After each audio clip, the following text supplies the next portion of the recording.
Hello and welcome to Titocan Solutions. In this video, I will walk you through a step-by-step guide on how to perform multinomial logistic regression in SPSS. Please stay with me on this channel as I define the concept, discuss the assumptions, explore the research question, state the hypothesis, run a practical demonstration with data in SPSS, and then show you how to effectively interpret the results in a step-by-step manner. So come closer and let's learn together. My name is Titocan, and this is Titocan Solutions, a YouTube channel for improving the knowledge of how to do things.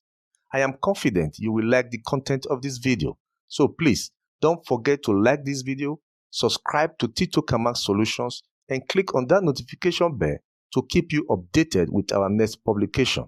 Subscription is always free. Now, let's get started by defining the concept of multinomial logistic regression.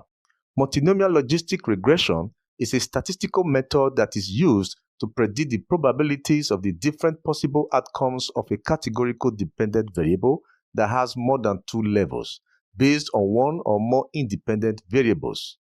Multinomial logistic regression and multinomial regression analysis are the same, and the names are mostly used interchangeably.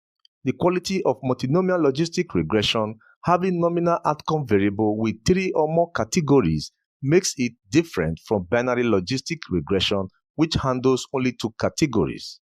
For example, multinomial logistic regression can predict whether a person works in the government, private, or is self-employed based on education level and experience. As we progress in this video to the hands-on demonstration session, you will understand this example scenario better. In a simple term, multinomial logistic regression is commonly used when the dependent variable of your data is categorical with at least three levels, while you have one or more independent variables that could be continuous, nominal, and ordinal variables. However, there are a few assumptions that your data must satisfy in order for the data to be tenable for the analysis. The assumptions are: 1. The dependent variable in your dataset should be measured at the nominal level with three or more categories, which must be mutually exclusive and exhaustive. 2. There must be one or more independent variables that are continuous, ordinal, or nominal variables. Please note that ordinal independent variables must be used as a continuous or categorical variable, and it must not be used bearing ordinal properties in multinomial logistic regression. 3. Your data should have independence of observations. 4. There should be no multicollinearity in your dataset. That is, independent variables should not be too highly correlated. 5. There should be a linear relationship between any continuous independent variables and the logic transformation of the dependent variable. 6. Your set of data should have adequate sample size. And 7. There should be no outliers in your dataset. If these assumptions are violated or not met, the results output from the model might be incorrect and misleading. So you must pass your data through all of these assumptions and ensure your data is tenable before you continue with the analysis. Now, let's take a look at the dataset for this demonstration. This is the dataset, and it has already been loaded into SPSS. If you don't know how to load data into SPSS and define their variable properties, please kindly see or watch my video on Introduction to SPSS Software for Beginners, Part 1 and Part 2. This set of data was collected from a simulated career survey of 20 individuals randomly sampled from a broader population of working adults to study the factors that influence the employment sector individuals work in. Specifically, the aim is to predict whether a person is employed in the government sector, private sector, or is self-employed based on their level of education and years of work experience. This data is actually simulated to ensure there is no significant effect by the predictors. This is to let you see the influence and power of the data you may have. You will understand this better when we perform the analysis and discuss the results. As you can see, there are 20 cases of individuals involved in different job sectors who have different levels of education and work experience. In this data, the dependent variable is the job sector, and as you can see, it is a nominal variable with three categories or levels such as government sector, private sector, and self-employed. This information satisfies the fundamental requirement for dependent variable in multinomial logistic regression. On the other hand, the independent variables in this set of data are education and experience. Education is a nominal or categorical variable, while experience is a scale or continuous variable. This information satisfies the fundamental requirement for independent variables in multinomial logistic regression. So if you have this kind of data structure, you are good to go ahead and perform multinomial logistic regression. Now, let's try and develop the research question. In an era where market dynamics are rapidly changing, individuals may find themselves working in government organizations, private sector, or being self-employed. And this distribution can often be influenced by educational qualifications and years of work experience. Since this study seeks to investigate the influence of education level and work experience on the likelihood of individuals being employed in one of the three job sectors, such as government, private, or self-employed, then the research question will be, does education level and years of experience significantly influence the job sector in which individuals work? Basically, as you can see, the goal is to identify the independent variable that significantly predicts job sector affiliation. Is it education level or years of experience? We shall find that at the end of the demonstration. Now, what is a hypothesis? The null hypothesis states that neither education nor experience significantly predicts the choice of job sector, while the alternative hypothesis states that education and/or experience significantly predict choice of job sector. These hypotheses will be tested, and we shall find out at the end of the demonstration in SPSS whether we have to reject the null hypothesis or fail to reject the null hypothesis. But before I go into the demonstration, I wish to humbly request that you support my channel by subscribing to it, and doing so is free. It doesn't cost you money to subscribe.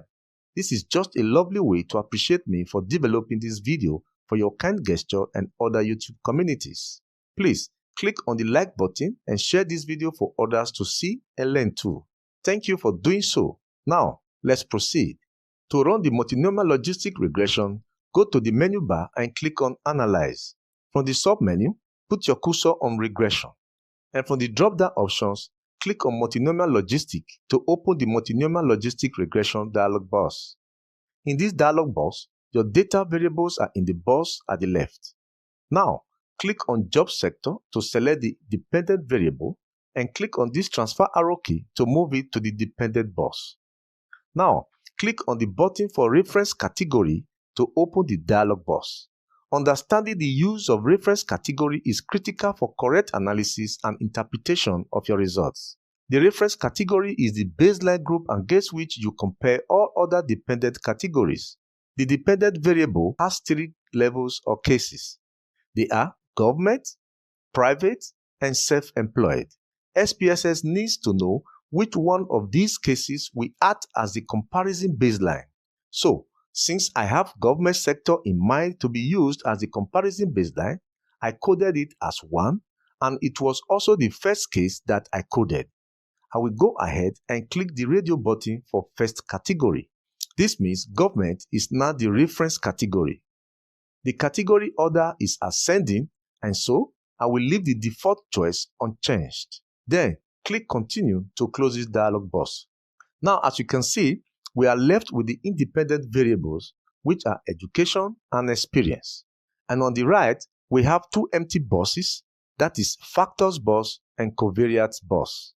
The question now is, which variable should we use as the factor or covariate?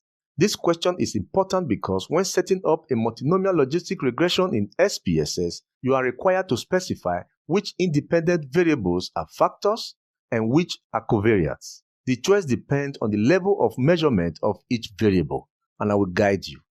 Use your independent variable as a factor when the variable is categorical or nominal without intrinsic order or numeric meaning. In this case, SPSS will automatically create dummy or indicator variables for each category and compare them to the reference category. So on the basis of this assessment, education which is categorical or nominal independent variable, should be used as factor. So click on the education to select the independent variable and click on this transfer arrow key to move it to the factors bus. On the other hand, use as covariate when the independent variable is continuous or ordinal with many levels. In this case, SPSS will treat the covariates as having a linear relationship with the log-halves of the dependent variable categories. So, on the basis of this assessment, experience, which is a continuous numeric independent variable, should be used as a covariate. Now, click on the experience to select the independent variable and click on this transfer arrow key to move it to the covariate bus. The reason why you must be careful when choosing variable to use as factors or covariates when running multinomial logistic regression is because of the following points. 1. If you specify a categorical variable as a covariate, it can cause SPSS to treat it as a continuous numeric scale, which can distort your model. And 2, if you specify a continuous variable as a factor, it can cause SPSS to create dummy categories for each value, which blows the model and makes interpretation difficult. So in general, if the measure of your independent variable is nominal or categorical, then use it as a factor. If the measure of your independent variable is ordinal with a few levels, then use it as a factor. But if the measure of your independent variable is ordinal with many levels, then use it as covariate but with caution. While if the measure of your independent variable is continuous, then go ahead and use it as covariate. I hope this is clear enough. Now let's proceed to the buttons to add more configurations. Click on the button for model to open it. Here, the required inputs have been entered for us by default. But ensure that the box for include intercept in model is checked. Otherwise, go ahead and check it now. Click continue to close this dialog box. Now, click to open the statistics button. In this dialog box, a number of boxes have been checked for us by default as the basic required statistics to test the hypothesis and answer the research question. But if you also want to show how well your model predicts each outcome and the individual probabilities, or if you want to assess your model's accuracy, or if you are focusing on predictive accuracy or defending your model's reliability, you can check the box for set probabilities, classification table, and goodness of fit. Unfortunately, these three statistics are outside the scope of discussion in this video. So I will go ahead and uncheck set probability, uncheck classification table, and uncheck goodness of fit. As regards, if you will have any personal question, you can ask me in the comment section of this video on YouTube, and I will provide you appropriate answers for free. But if you choose to send your question to me by email via asktitocan@gmail.com, it means you want to consult me, and I will provide you the best required answers for a token. Now, under the parameters section, ensure that the confidence interval is 95%. Under define subpopulation section, ensure that the radio button for covariate patterns defined by factors and covariates is checked. Then click continue to close this dialog box. Click to open the criteria button. In this dialog box, there is nothing required of us to do as every required input has been entered by default. Click continue to close this dialog box. Click to open the options button. Similarly, nothing is required of us to do here as every required input has been entered by default. Click continue to close this dialog box. Finally, click to open the save button. The activities here are optional. Your personal discretion to save any output variable is required here. If you are required by your research objective to use any of the output variables here, you can check the corresponding box and the variable will be saved as appropriate to the variable location that you have chosen. But since I don't intend to create or save any output variable in this demonstration, I will leave the boxes unchecked and click continue to close this dialog box. Like this, we have successfully configured the SPSS system to analyze your data using multinomial logistic regression technique. Finally, click OK for the system to process the inputs and produce the model results in the output window. As you can see, the results have been produced.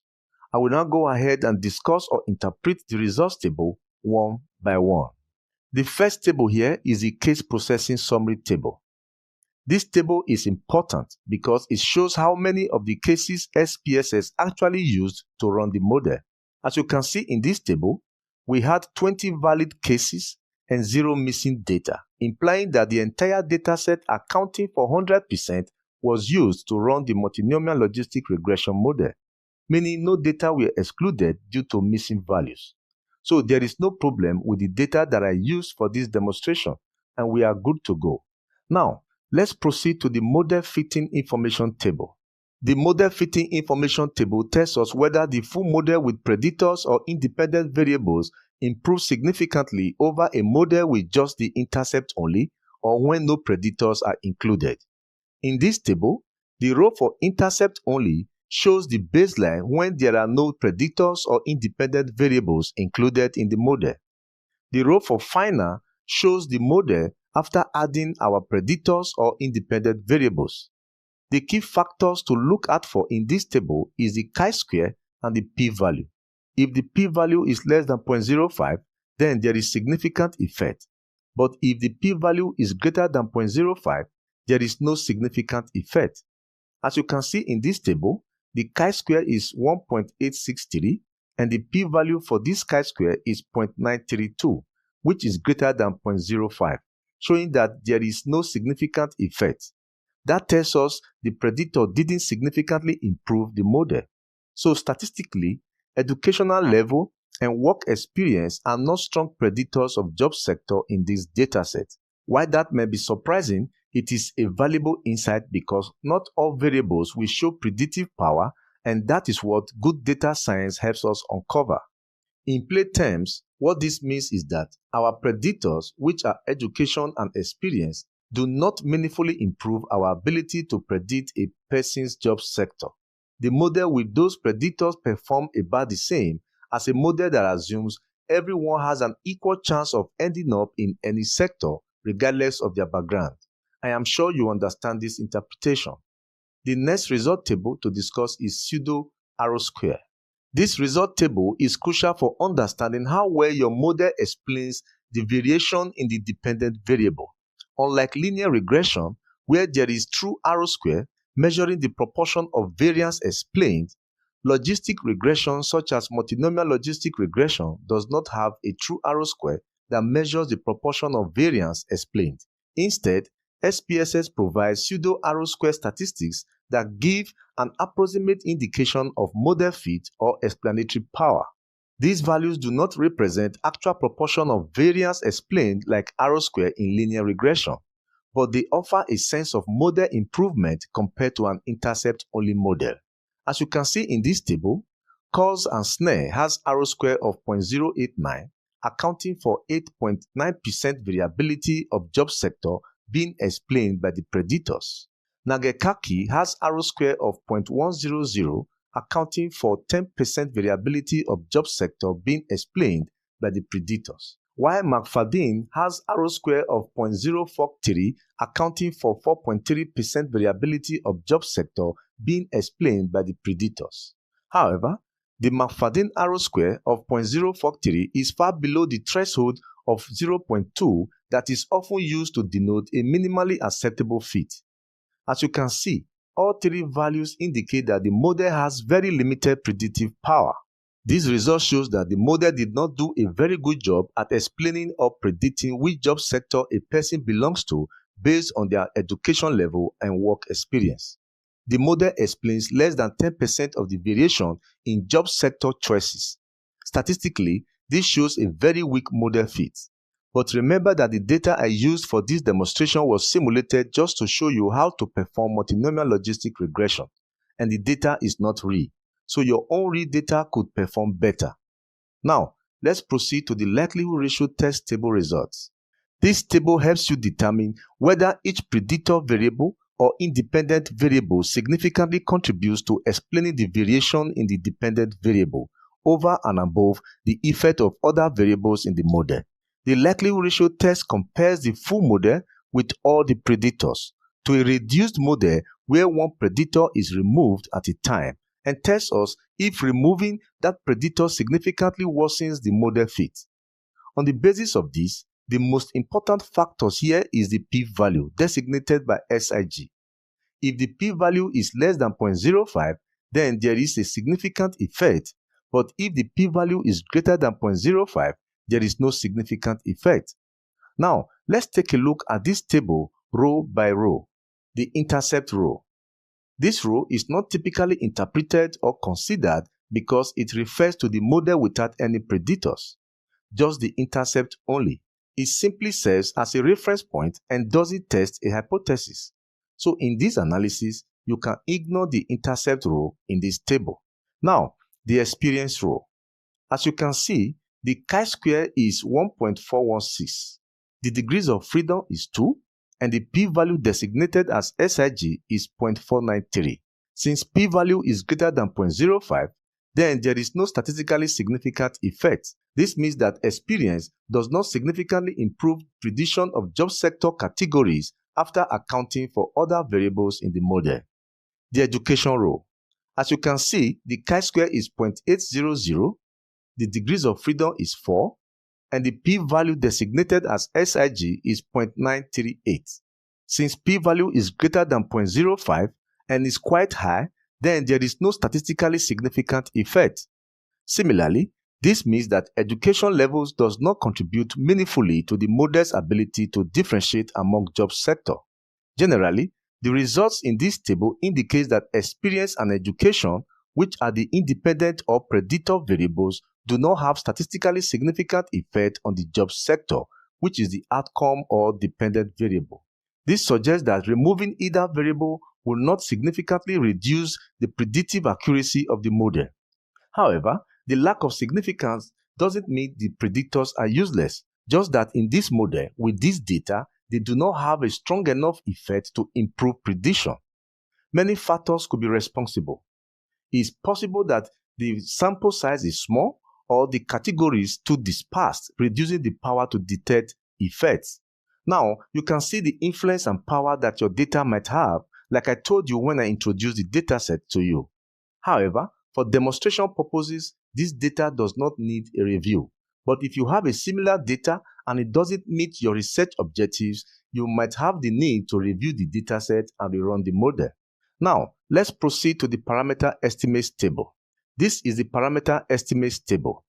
This table is the most important table and is regarded as the heart of interpretation in multinomial logistic regression because it's a table that tells you what is actually happening in terms of how each predictor variable influences the odds of being in one outcome category versus another. It directly answers your research questions and tests your hypothesis by showing the individual influence of each predictor on each category of your outcome variable. This table of results presents the coefficient B, which is called the log odds coefficient.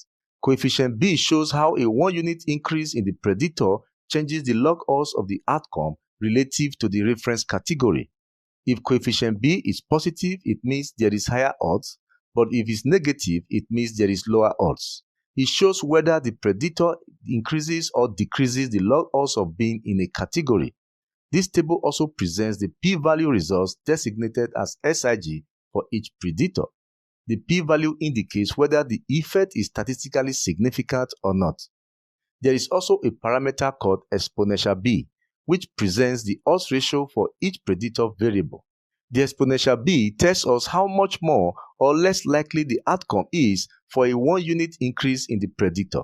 Typically, exponential B greater than 1 indicates increased odds, while exponential B less than 1 indicates decreased odds.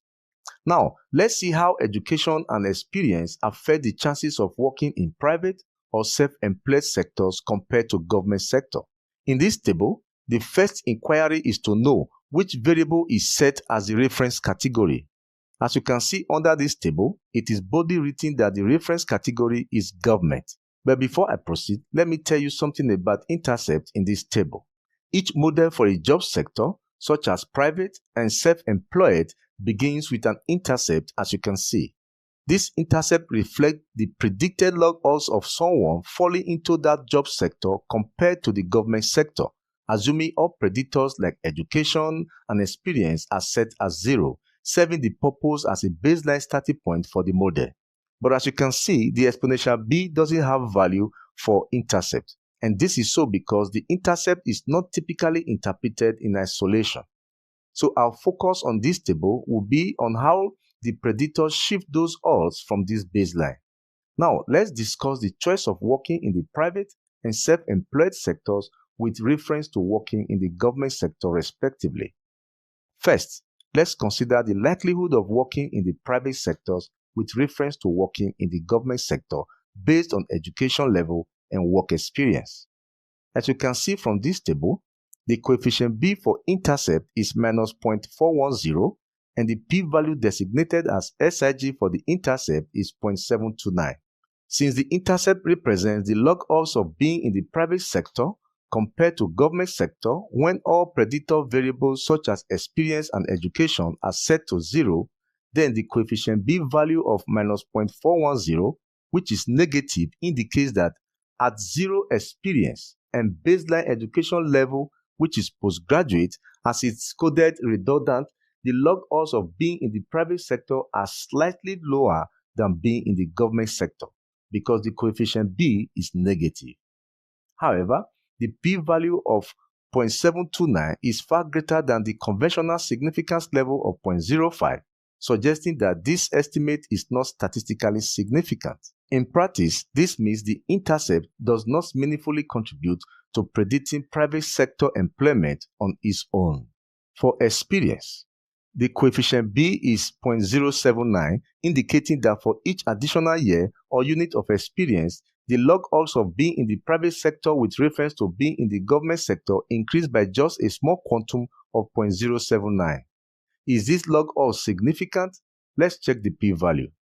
The p-value designated as SIG is 0.265 and is greater than 0.05, indicating that the effect is not statistically significant, meaning we cannot confidently claim that experience has a reliable effect on private sector employment based on this data. However, the exponential b, which is 1.082, indicates that with every additional year of experience, the odds ratio of working in the private sector increased by about 8.2%, holding education constant. If you use this equation, 1 minus exponential b multiplied by 100, you will see how I got the 8.2%. For education equals 1, which is respondents with secondary education compared to those with postgraduate education, the coefficient b is minus 0.504 and the coefficient is negative, indicating that the log odds of working in the private sector with reference to being in the government sector are lower by 0.504. Is this log odds significant? Let's also check the p-value. The p-value designated as SIG is 0.719, and this is far greater than 0.05, indicating that the difference is not statistically significant, meaning that secondary education does not have a meaningful or reliable impact on predicting private sector employment in this model. The exponential b is 0.604, which indicates that the odds ratio of being in the private sector are about 39.6% lower for those with secondary education compared to postgraduate holders.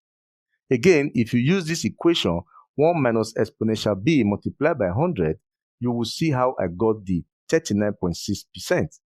For education equals 2, which is respondent with undergraduate education compared to those with postgraduate education, the coefficient b is minus 1.175 and the coefficient is negative, indicating that the log odds of working in the private sector with reference to being in the government sector are reduced by 1.175.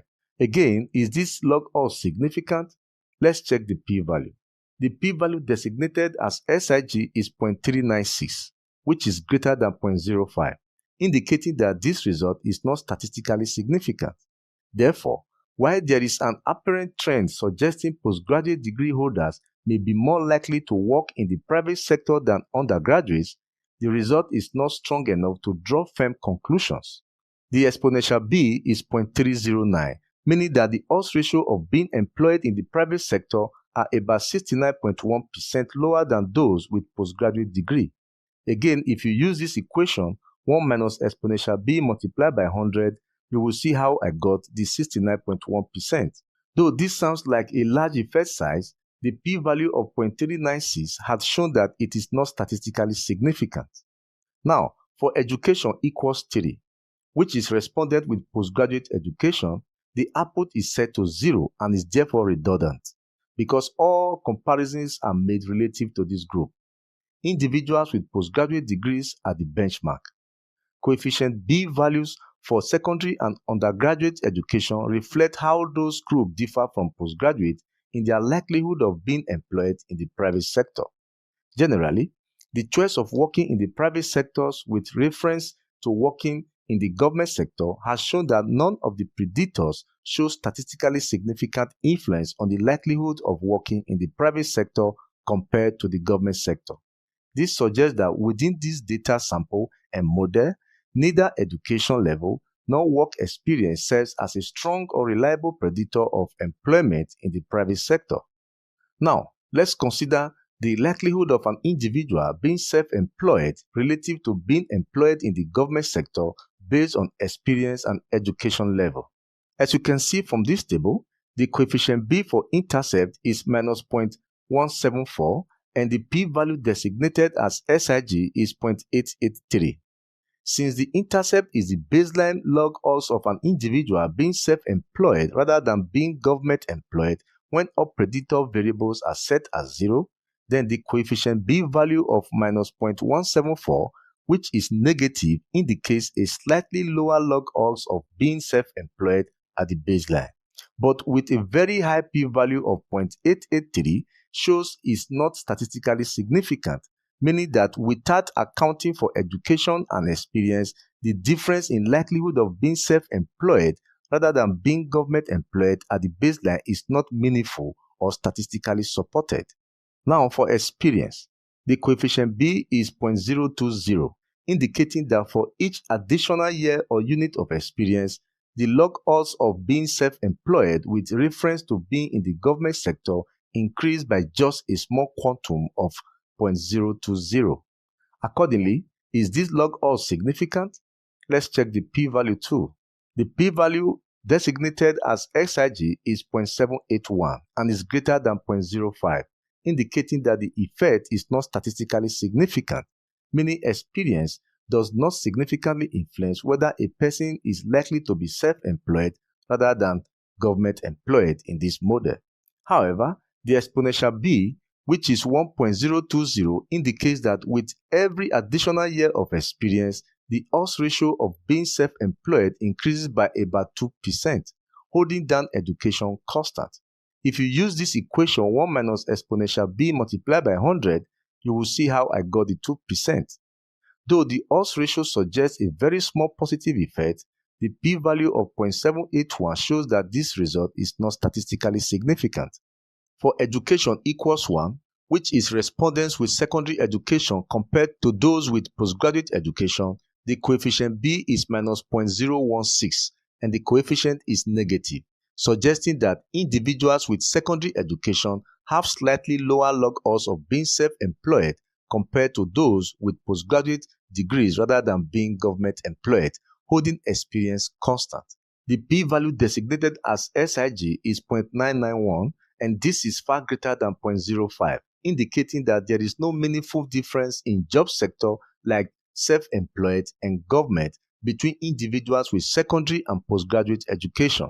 The exponential B is 0.984, which indicates that individuals with secondary education are 1.6% less likely to be self-employed than those with postgraduate education, holding experience constant. Again, if you use this equation, 1 minus exponential B multiplied by 100, you will see how I got the 1.6%. For education equals 2, which is respondents with undergraduate education compared to those with postgraduate education, the coefficient B is minus 0.489 and the coefficient is negative, meaning that individuals with undergraduate degrees have lower log odds of being self-employed compared to those with postgraduate degrees. Is this log odds significant? Let's also check the p-value. The p-value designated as SIG is 0.725, which is greater than 0.05, indicating that this result is not statistically significant. So, we cannot reliably conclude that undergraduate education has a real influence on job sector choice based on this model. The exponential B is 0.613, meaning that people with undergraduate education are about 38.7% less likely to be self-employed than government employed compared to postgraduates when controlling for experience. Even though the odds ratio suggests a noticeable drop, the high p-value of 0.725 tells us this difference is not statistically significant. For curiosity, if you use this equation 1 minus exponential b multiplied by 100, you will also see how I got the 38.7%.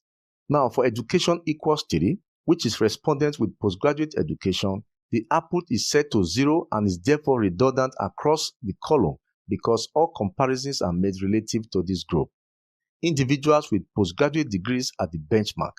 Coefficient B values for secondary and undergraduate education reflect how those groups differ from postgraduate in their likelihood of being self-employed.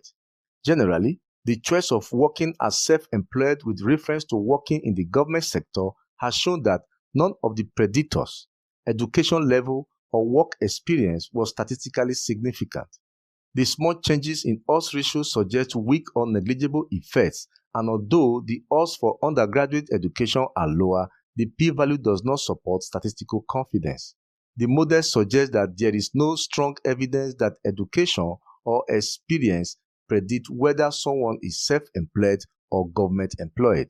So, generally, we do not have sufficient evidence to reject the null hypothesis. So, we will accept the null hypothesis because from all indications in this model, education and experience did not significantly predict the choice of job sector. So, this is how to perform and interpret multinomial logistic regression in SPSS. And I hope you'll be able to replicate the procedure I have shown you in this video to analyze your own data and interpret the results effectively. If you have any question as regards to what I have demonstrated in this video, please do not hesitate to ask in the comment section, and I will attend to them for free. But if you choose to send an email to make inquiries from me, it therefore means you want to consult me, and I will charge you some money for the discussion. Please use the email option, and I would really appreciate you for it. However, we have come to the end of this video. If this tutorial gave you clarity, then don't just keep it to yourself. Give this video a thumbs up to like it, share this video with others, and subscribe to Titocan Solutions and press the notification bell to keep you updated with tutorials from me. If you have other topics you would like me to talk about, please kindly drop them with me in the comment section. Remember, knowing the theory is good, but applying it with confidence is where the magic happens. So, go ahead, open SPSS, try it out, and teach someone else. Until next time, stay curious, stay confident, and keep learning with Titocan Solutions. Bye.